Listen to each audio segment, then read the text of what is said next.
جی ہاں، ہمارا موضوع عنوان ہے پرچموں میں عظیم پرچم۔ ساتھیوں، آپ لوگوں کو کچھ اندازہ ہے، کبھی آپ لوگوں نے اس بات کو سوچا کہ کسی ملک کے نام کے بعد اس کی سب سے بڑی پہچان کیا ہوتی ہے؟ بالکل درست آپ لوگوں نے کہا، پرچم۔ پرچم کسی بھی ملک کی ایک سب سے بڑی پہچان ہوتی ہے۔ کبھی آپ کے ذہن میں یہ خیال آیا کہ کسی پرچم کا رنگ اور ڈیزائن منتخب کرتے وقت کن باتوں کا خیال رکھا جاتا ہے؟ کچھ آپ لوگوں نے بالکل ٹھیک کہا۔ میں آپ لوگوں کو بتاتی ہوں کہ کسی پرچم کا رنگ اور ڈیزائن منتخب کرتے وقت کن باتوں کا خیال رکھا جاتا ہے۔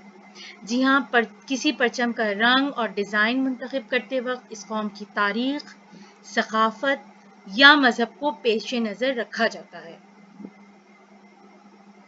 کیا آپ جانتے ہیں کہ پاکستان کا پرچم کس نے ڈیزائن کیا؟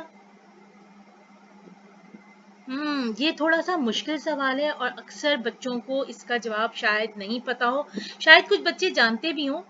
میں آپ کو اس کا بتاتی ہوں۔ پاکستان کا قومی پرچم سید امیر الدین قدوائی نے ڈیزائن کیا، جو کہ انہوں نے قائد اعظم کے کہنے پہ ڈیزائن کیا تھا۔ تو اب یاد رکھیے گا، سید امیر الدین قدوائی، انہوں نے پاکستان کا پرچم ڈیزائن کیا۔ ساتھیوں، آج میں آپ لوگوں کو پرچم کے بارے میں کچھ اہم باتیں بتاؤں گی۔ ہمارے پرچم کا رنگ گہرے سبز اور سفید رنگ پر مشتمل ہے، جس میں 3 حصے سبز اور 1 حصہ سفید ہے۔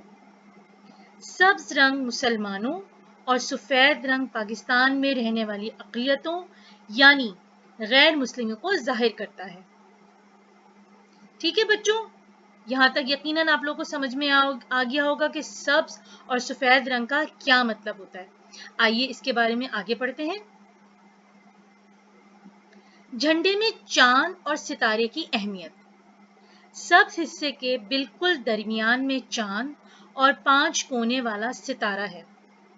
سفید رنگ کے چاند کا مطلب ترقی اور ستارہ اور روشنی علم کو ظاہر کرتا ہے۔ ستارے کے 5 کونے اسلام کے 5 ارکان یعنی کلمے پر یقین، نماز، روزہ اور زکوٰۃ اور حج کو ظاہر کرتے ہیں۔ چاند کو دنیا بھر میں اسلام کی نشانی سمجھا جاتا ہے، اسے ہلال بھی کہتے ہیں۔ اسلامی مہینوں کا آغاز بھی چاند کو دیکھ کر کیا جاتا ہے۔ اسلامی کیلنڈر چاند کی تاریخوں کے حساب سے بنایا گیا ہے۔ آپ لوگوں نے دیکھا ہوگا کہ ہمارا رمضان، ہماری عید، ہماری بقرعید، رجب، شعبان، ہمیں ہمیشہ یہ ہوتا ہے کہ جی ابھی چاند نہیں ہوا، ابھی چاند کی یہ تاریخ ہے۔ تو مسلمانوں میں چاند کو سب سے زیادہ اہمیت حاصل ہے، اسی وجہ سے پرچم پہ چاند کا اور ستارے کا نشان بنایا گیا ہے۔ یقیناً آپ لوگوں کو چاند اور ستارے کی اہمیت کا اندازہ ہو گیا ہوگا اور یہ سمجھ میں بھی آ گیا ہوگا کہ آخر چاند اور ستارہ ہمارے پرچم پہ کیوں ہے اور اس کی اہمیت کیا ہے۔ آئیے آگے بڑھتے ہیں۔ سب سے اہم بات، پرچم کے آداب۔ قوموں کی نشانی ہونے کی وجہ سے قابل احترام ہوتا ہے یہ۔ کبھی اس کو الٹا نہیں لہراتے، زمین سے نہ لگنے دیا جائے۔ جب پرانا ہو یا پھٹ جائے تو ڈبے میں بند کر کے زمین میں دبا دیا جائے۔ آندھی، طوفان یا تیز بارش میں اتار کر رکھ لیا جائے۔ آپ لوگوں نے دیکھا ہوگا کہ عموماً 14 اگست کے دنوں میں جب ہم پرچم کشائی کرتے ہیں یا پرچم لہراتے ہیں اپنے گھروں میں، گھر سے باہر، تو بعد میں وہ کہیں پہ گرے ہوئے ہوتے ہیں۔ اس بات کا آپ لوگ خصوصی اہتمام کیجئے کہ جب آپ 14 اگست منا لیں تو ان پرچموں کو دوبارہ تہہ کر کے ڈبے میں بند کر کے اپنے گھر کے کسی ایسے حصے میں رکھ لیں جہاں وہ خراب نہ ہو۔ اس کو ہم دوبارہ بھی استعمال کر سکتے ہیں۔ اور آپ نے یہاں پہ پڑھ ہی لیا کہ اگر خراب ہو یا پھٹ جائے تو اس کو یا تو زمین کے اندر دفنا دیں یا اس کو ڈبے میں بند کر کے رکھ دیں۔ صحیح ہے نا بچوں؟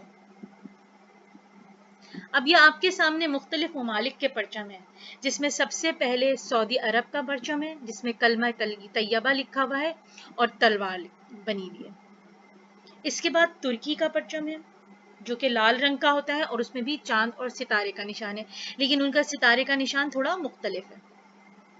اسی طرح کینیڈا کا پرچم ہے، چین کا پرچم ہے، ایران کا پرچم آپ کو نظر آ رہا ہوگا۔